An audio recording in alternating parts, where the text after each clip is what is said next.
the late-night cruising, hours of surveillance behind darkened windows, furtive looks in the rearview mirror. That's the mythical life of the private investigator.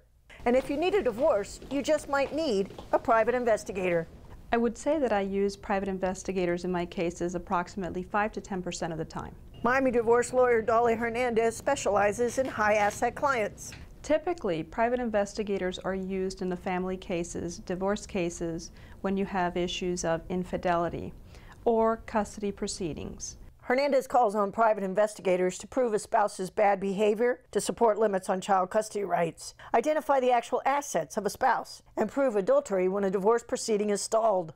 By running into court with information like your girlfriend saw him at the bar kissing another woman, that's really not going to hold up. You really need to document it with a licensed investigator.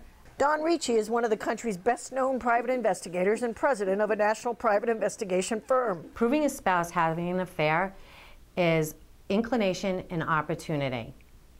That's showing two people in a location, kissing, hugging. I'll have my agents put surveillance on our subject. We'll talk to the client and find out exactly what days that the person may be coming home late, leaving early for work. It's very hard for that particular person to come back and say, well, I don't know them. If I was at their house at 3 o'clock in the morning and you have video surveillance that they were at the door and you are videoing the process server serving the spouse with the petition for dissolution of marriage. In child custody cases, attorneys hire private investigators to capture evidence that can make or break a case.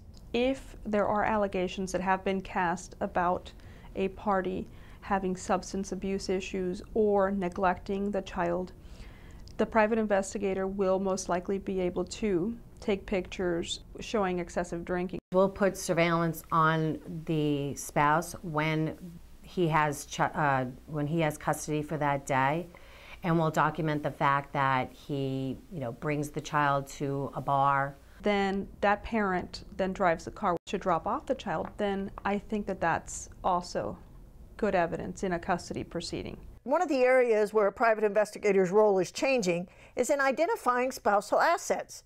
Lawyers often turn to a forensic accountant instead in these cases. In recent years, even investigators, our hands are tied to getting certain information because of privacy laws that have been put into place after September 11th. With a forensic accountant, you are able as the attorney to acquire your discovery with a subpoena or a deposition through the use of interrogatories or a request for production. For instance, in the case of hidden assets, by a review of the tax returns, maybe the forensic is able to determine that there are additional assets that have not been uncovered or disclosed in a financial affidavit. Hernandez points out that you shouldn't try to gather video or hire a private investigator on your own. Rely on your divorce attorney, who will know what information you really need and whether hiring an investigator is the most efficient way to collect it. In Miami, I'm Statler-Matthews for the Lawyers.com channel.